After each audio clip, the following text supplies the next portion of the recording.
Well, yeah, we had a very lively discussion on populism, on its causes, on its consequences, and on potential remedies, which is, of course, a specifically interesting topic now with Donald Trump having won the last presidential elections. And to summarize, you can say that there's 3 to 4 strands of reasoning why people turn to supporting populists. One is cultural issues, fear of alienation, identity issues. The other has a lot to do with psychology, anxieties, fears, specifically when it comes to immigration.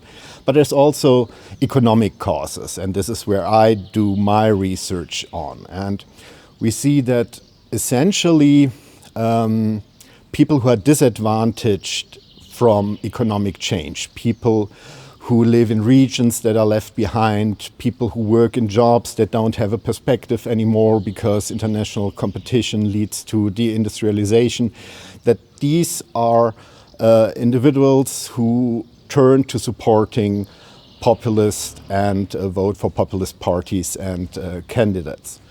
And this is, of course, a part of the electorate that's relatively easy to address and to win back just by economic policies that try to mitigate these inequalities that inevitably come with economic change.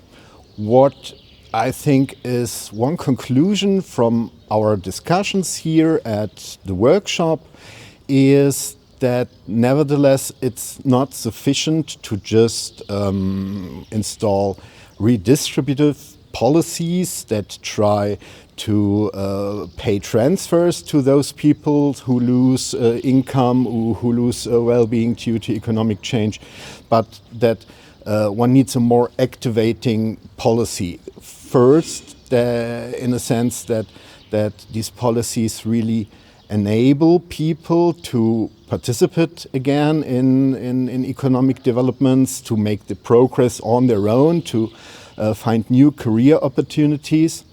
But another aspect is that here economics and politics and these cultural issues interrelate. So the one thing is, and I think it's a necessary condition to enact good policies that are welfare-enhancing, policies that work.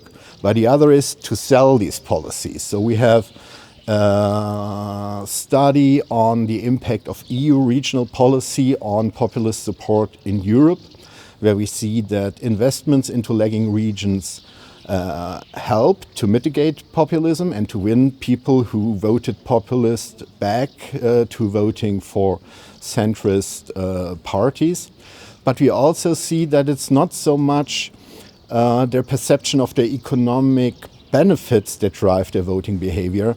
Much more important is that they regain trust in the democratic system. And I think this is very difficult to understand, that the challenge for policymakers is not only to deliver on people's demands, but the challenge also is to win back their trust and to reactivate their identification with the democratic system as a whole. And if you manage to do that, then you definitely have an opportunity to win some of these people back. But one should also be honest, you cannot win them back all. Economics is just part of the story.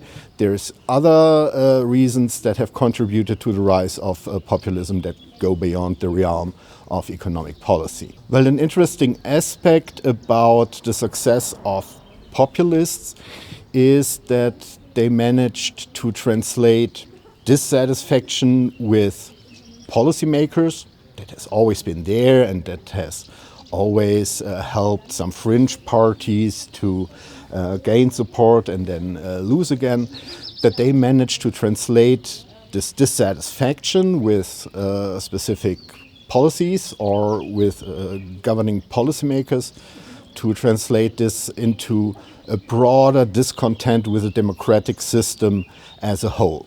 So to a certain degree, the rise of populism builds up on this voting potential for protest parties that has always been there, and that's a necessary condition, I think, for democratic systems to work, that if you're dissatisfied with the government, you can vote for an opposition party.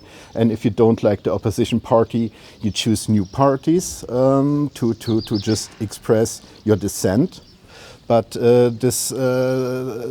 populists were very successful in consolidating this dissent and in exaggerating the economic problems and the social problems that people face to indeed spur stronger discontent with democracy, with the rule of law, with liberal values more broadly. And this is a challenge indeed to at least stop this development, because in the very end, although it's still a minority that is strongly dissatisfied with democracy as a whole, this share of the population is growing, and it's increasingly causing problems for the capability of the democratic systems to reform and to evolve.